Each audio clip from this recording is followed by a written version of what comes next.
We are only weeks away from Season 2. More and more news is popping up online about what we're getting in March. Epic left a whole ton of teasers for us to analyze.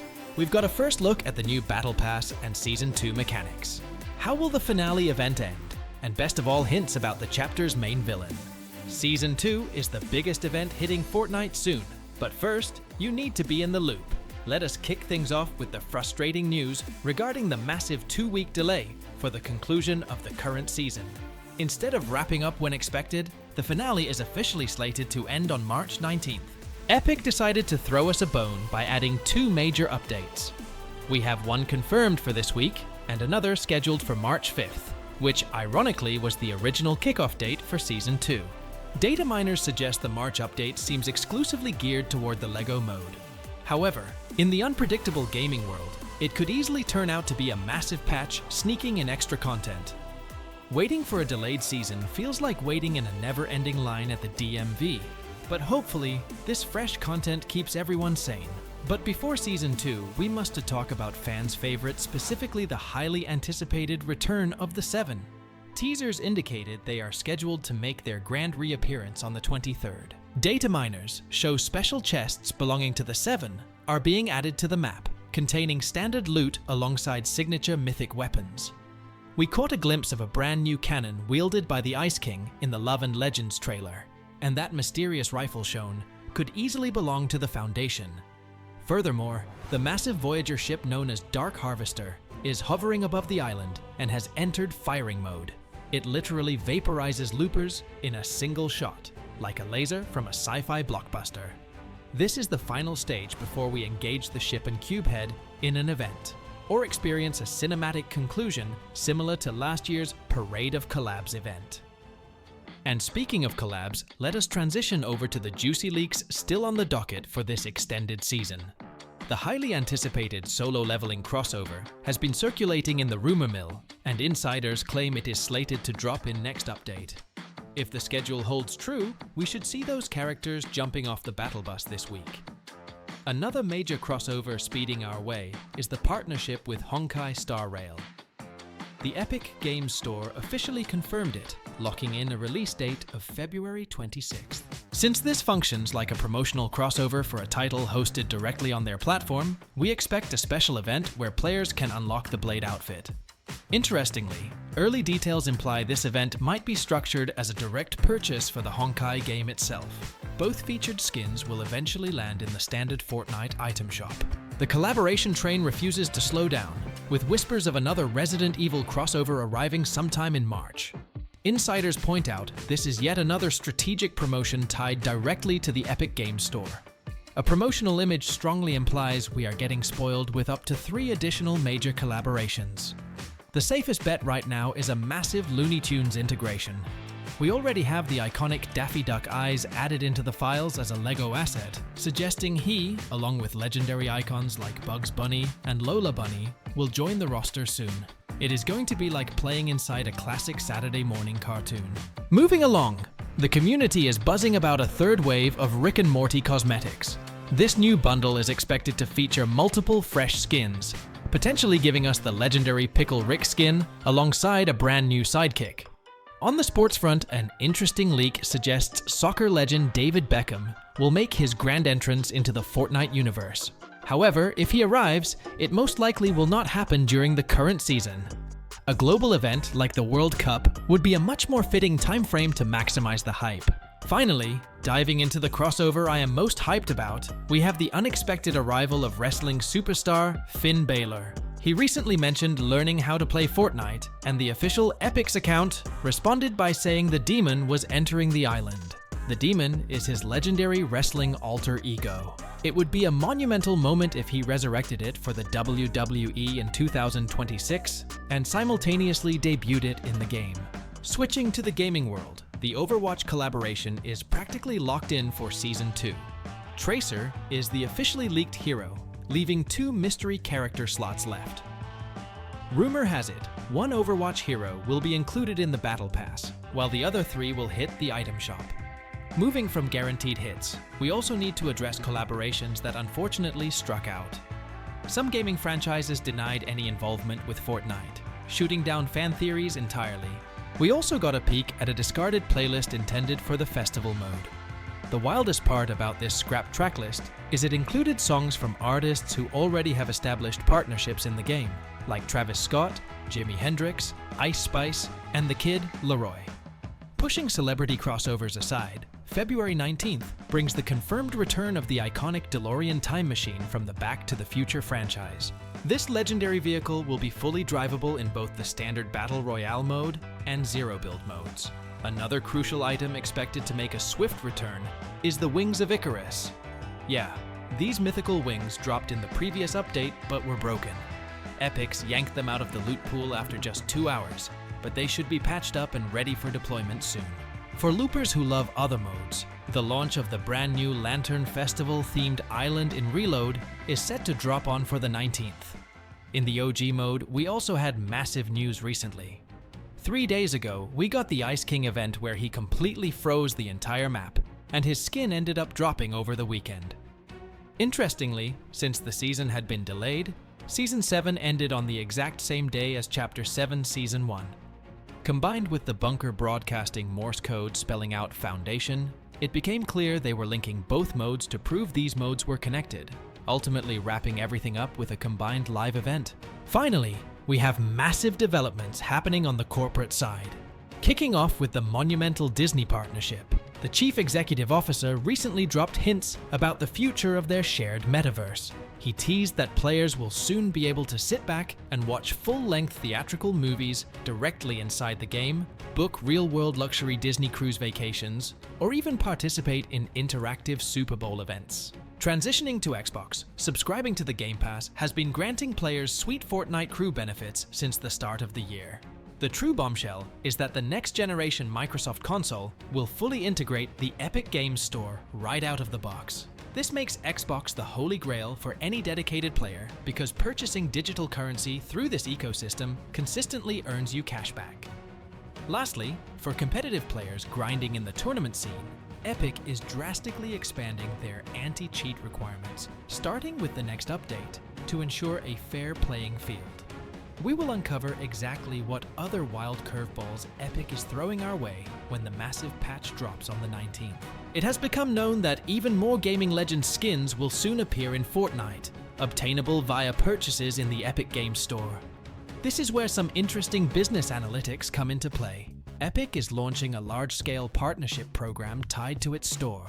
The campaign is set to start as early as February, and the first sign of this will be a collaboration with Resident Evil, Requiem.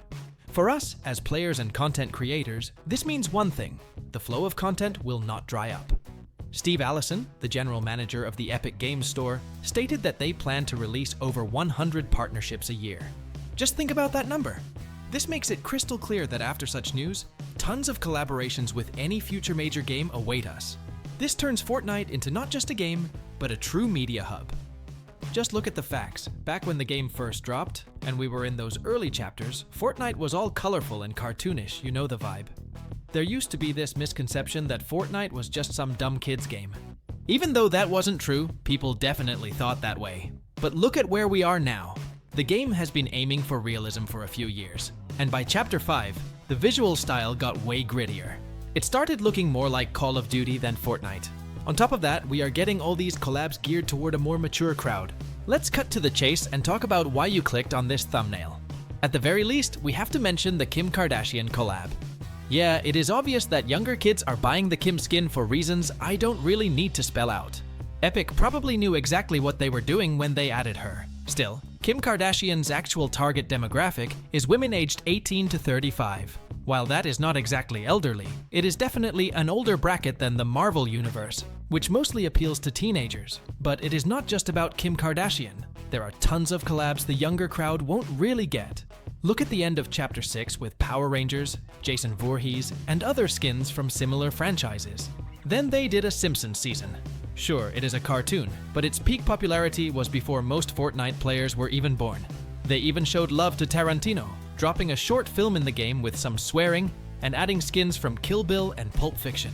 Those definitely aren't kids' movies. It is not just the collabs where you can see Fortnite maturing. You have probably noticed that since Chapter 4, Fortnite has been drifting away from that simple cartoon style people used to criticize. The game became more idealistic, but kept the colors. In my opinion, Chapter 5 was the peak of this with its realistic style and European-inspired locations. Even the Marvel season in Chapter 5 was surprisingly dark, despite the theme. Just remember the Doctor Doom biome. It kept that comic book vibe, but with a much moodier color palette and highly detailed textures. Even the skins are changing. Remember the old meme skins from Chapter 1, like Peely? Compare him to the newer ones, like the birds. The birds are still silly and goofy, which makes them funny to some people. But even these new joke skins are executed in a way that makes them look more serious compared to a giant banana. They aren't as bright, and they are more detailed. That realistic art style is sticking around. The lighting and texture quality are miles ahead of the cartoon look we had in Chapter 1. We will talk more about that in a second, right after a quick and important announcement that you definitely shouldn't skip. If you are still watching, you are probably enjoying this. If you are interested in me and my content, you can use my creator code in the item shop to support me. Don't forget to subscribe and like the video so we can hang out more often. Big thanks to everyone watching the ads and subscribing because it helps my channel incredibly. Now back to the topic of the video. Some of you might ask, what is the point of listing all this? Does it even matter if one of the most popular modes is basically skibidi brain rot, and they still release kid-friendly collabs? You are right, that is the truth. Fortnite still has a huge young audience. We still get collabs with comic book characters and influencers aimed at kids. Brain rot content is massive here. But here is the point I want to make with this video. I want you to notice how perfectly Fortnite balances content for the youth and the older crowd. We have collabs for kids and franchises for older people. The visual style mixes realism with that classic cartoon charm. Fortnite obviously wouldn't abandon its kid audience because that would just be stupid. But the way they balance content across age groups is really interesting. It is actually beautiful. Fortnite has captured the youth, but keeps adding stuff for older players too. It is becoming a bridge between generations. It is nice that in a Fortnite lobby, you might find a kid and a middle-aged guy playing together. And nope, I don't mean it in a weird way, I mean like a father and son interaction. I have been saying this since everyone was hating on the brain rot modes. This Fortnite universe and the Roblox style direction are just great. We have Battle Royale, racing, rhythm games, and tons of other modes that suit completely different people with different interests. It doesn't end with official modes either. Creative maps offer infinite possibilities that appeal to everyone. Fortnite Festival, Lego Fortnite, and Reload might have completely different player bases with different ages, but they are united by one thing. They play Fortnite and they love Fortnite. So what is the bottom line? Fortnite is growing up with its audience. People who started playing in Chapter 1 might be in their 20s now. It is amazing how the game matures with its players, while still finding new audiences, who will also grow up with the game. It is incredibly cool, and I am glad the game is thriving, even after 8 years. I really hope Epic keeps balancing this diverse audience. Eventually, Fortnite will become a full platform, not just a game, but a true metaverse ecosystem of different games. In Chapter 1, haters love to say the game felt too childish. But now, Fortnite isn't just for kids, it is literally for everyone. For the really young ones, there is the brain rot stuff. For the older crowd, there is Reload and Battle Royale. For fans of the new style, there is Chapter 7. For fans of the old school, there is the OG mode. Everyone can find something that hooks them. You can have your own opinion on this, so let me know in the comments. Now, I would like to talk about the structure and length of the season itself. It will last only 56 days. Honestly, I have mixed feelings about this, though they are mostly positive. I don't know why Epic made this decision, whether it was a desire not to drag things out, or an attempt to make us feel a more dynamic rhythm. Compared to the first season, this feels like a sprint. After all, hand on heart, the first season, which lasts a total of 3 months, is starting to feel somewhat long and sluggish. Yes, we had Winterfest and a rather amusing collaboration with South Park, but by the end of the 3rd month, it all starts to seem a bit drawn out. We simply get tired of the same map and meta. I experienced similar sensations during Chapter 6, Season 4, which also turned out to be quite dragged out. Fortunately, we had Fortnite Mares back then, which literally saved the situation by flipping the gameplay experience and the vibe of the map as a whole. So frankly, the 56-day duration of the 2nd season might actually play into Epic's hands, and ours too. I expect something driven, similar to what we had in Chapter 5 Season 2. Just remember how new that felt. Flying on the wings of Icarus, wielding Zeus's thunderbolt, that was pure action. Hopefully, such a fast seasonal pace will play a positive role in player engagement. For us content makers, it is a breath of fresh air. There is always something to discuss, always a new reason for a video or stream. This opens opportunities for new boundaries and modes, because as we recall, the metaverse with Disney is just around the corner. In that collaboration, they will likely manage to surprise us in ways we cannot even imagine. Perhaps this Norse bridge is leading us towards something grandiose that will unite all these universes into one cohesive story. Naturally, a ton of you are hyped for the inside scoop on Kratos' return, and get this, it looks like he's coming back, and he's not rolling solo. His kid, Atreus, is tagging along. Personally, I'm kind of scratching my head about how Epic is gonna pull off his model. Maybe they'll stretch out his legs like they did with Eleven from Stranger Things. Either way, there's no rock-solid, 100% info about the God of War hitting the item shop just yet. What we do know is that beta testers for the next season were offered a few collaborations to choose from, and besides Kratos, One Piece, Xena, Warrior Princess, and Hercules all popped up. Out of that whole crew, the God of War snagged the most votes, so his comeback is pretty much locked in. As you can see, the info about the new season is seriously good news. At least I haven't spotted anything mega cringe or boring, which is a huge plus. And for the first time in a long time, we don't know exactly what Epic has planned for us, so there's a major buzz for the new season. And of course, the map is expected to totally switch up in March under the influence of ancient magic. The sunny Battlewood locations will swap out for harsh Scandinavian landscapes, where the Ice King will take center stage as the main antagonist or even an ally in the fight against the Titans. Leaks confirm that figures like the monstrous wolf Fenrir, breaking his chains, a Valkyrie, and possibly a new version of Kratos will be in the Battle Pass, setting the perfect stage for the King's true rule. Considering all this info, the Ice King being absent from OG was a strategic timeout before he takes back his throne in a season that's a thematic match made in heaven for him, dedicated to the tough northern gods and eternal frost. So what are your thoughts on this season? I know on the one hand, it seems a little odd to make such a sharp pivot from a sunny biome to a Nordic theme. It would have been more logical to keep the storyline rolling with the last reality war and the return of the Seven, but that theme could still be developing in the background of the next season. Then again, knowing Epic and how they love to sometimes repeat seasons, like the spy and heist themes, maybe we'll see a repeat of something like the Myths and Mortals season, which was based on ancient Greek mythology. Whether that's a good or bad thing is totally up to you, though I personally remember it well, and it definitely added something new to the game's lore. It'd be totally awesome to see a battle pass packed with Norse gods this time. Think Thor, Loki, Freya, and all that jazz. Overall, trying to connect the chill, sunny Pacific break vibe with a harsh Scandinavian winter and the return of the Ice King seems tough, but with Epic's logic, they could pull it off beautifully. Honestly, the season's name, Pacific Break, might have a double meaning. Break could be about a vacation, but also a breakdown in reality. Who knows, maybe as we're trying to piece the 0 point back together, Dark Voyager jumping into the mix could totally set off an explosion. And right off the coast, a giant rift tears open in the ocean. Not just a ship, but a whole iceberg or even a chunk of land, Jotunheim, starts emerging from it.